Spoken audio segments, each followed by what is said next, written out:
Assalamualaikum warahmatullahi wabarakatuh. Saya Rizky Malana. Saya akan menjelaskan tentang persoalan negara federal dan BVO. Konsep negara federal atau Persekutuan Negara Bagian atau BVO atau BG comes for Federal Offers mau tidak mau menimbulkan potensi perpecahan di kalangan bangsa Indonesia sendiri setelah kemerdekaan. Persaingan yang timbul terutama adalah antara golongan federalis yang ingin membentuk negara federal dipertahankan dengan golongan unitaris ingin Indonesia menjadi negara kesatuan. Contohnya dalam konferensi Malio di Sulawesi Selatan pada tanggal 24 Juli 1946. Pertemuan untuk menjarakan tentang tatanan federal yang diikuti oleh wakil dari berbagai daerah non-RI itu ternyata mendapat reaksi keras dari para politis pro RI yang ikut serta. Contohnya MR Tajudin Nur dari Makassar bahkan begitu kuat mengkritik hasil konferensi. Perbedaan keinginan agar bendera merah putih dan lagu Indonesia Raya digunakan atau tidak oleh negara Indonesia Timur atau NIT menjadi persoalan yang tidak dapat diputuskan oleh konferensi. Kabinet NIT juga secara tidak langsung ada yang jatuh karena persoalan negara federal ini, yaitu pada tanggal 1947.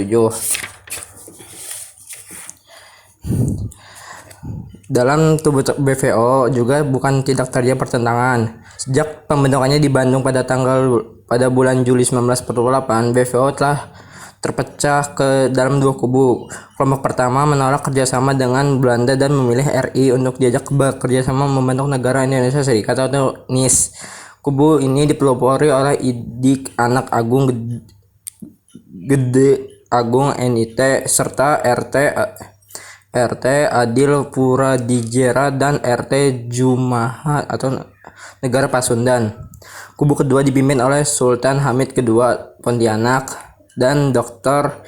T. Masir Sumatera Timur. Kelompok ini ingin agar garis kebijakan bekerja sama dengan Belanda tetap diberhentikan BVO. Ketika Belanda melancarkan agresi militer duanya, pertentangan antar kedua kubu ini kian sengit. Dalam sidang BVO selanjutnya, kerap terjadi konfrontasi antara Anak Agung dengan Sultan Hamid II. Di kemudian hari, Sultan Hamid II ternyata bekerja sama dengan APRA Westering mempersiapkan pemberontakan terhadap pemerintah Indonesia Serikat atau RIS. Setelah konferensi meja bundur atau KMB pada tahun 1948, persaingan antar golongan federalis dan unitaris makin lama makin mengarah pada konflik terbuka di bidang militer. Pembentukan Angkatan Perang Republik Indonesia Serikat atau APRIS telah menimbulkan masalah psikologis. Salah satunya ketetapan dalam KMB menyebutkan bahwa inti anggota APRIS diambil dari TNI, sedangkan lainnya diambil dari personel mantan anggota KNIL. TNI sebagai anti APRIS berkeberatan bekerja sama dengan berkas musuhnya itu KNIL.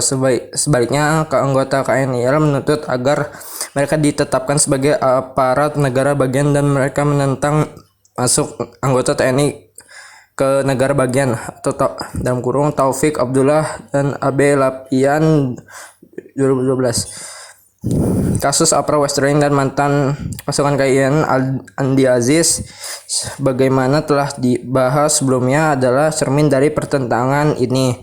Namun selain pergolakan yang mengarah pada perpecahan, pergolakan bernuansa positif bagi persatuan bangsa juga terjadi. Hal ini terlihat ketika negara-negara bagian yang beradaan ingin diperhentikan setelah KMB harus berhadapan dengan tuntutan rakyat yang ingin agar negara bagian tersebut bergabung ke RI. Kesimpulannya, potensi disintegrasi bangsa pada masa kini bisa saja benar-benar terjadi apabila bangsa Indonesia tidak menyadari adanya potensi semacam ini. Karena itu kita harus waspada dan terus melakukan upaya untuk menguatkan persatuan bangsa Indonesia. Yang kedua, sejarah Indonesia telah menunjukkan bahwa proses disintegrasi sangat merugikan antara tahun 1948 sampai 1965 saja.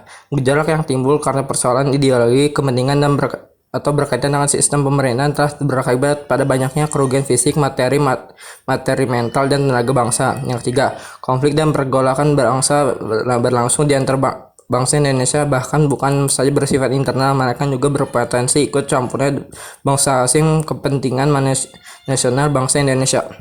Terima kasih atas perhatiannya. Bila ada kekurangan mohon maaf. Wassalamualaikum warahmatullahi wabarakatuh.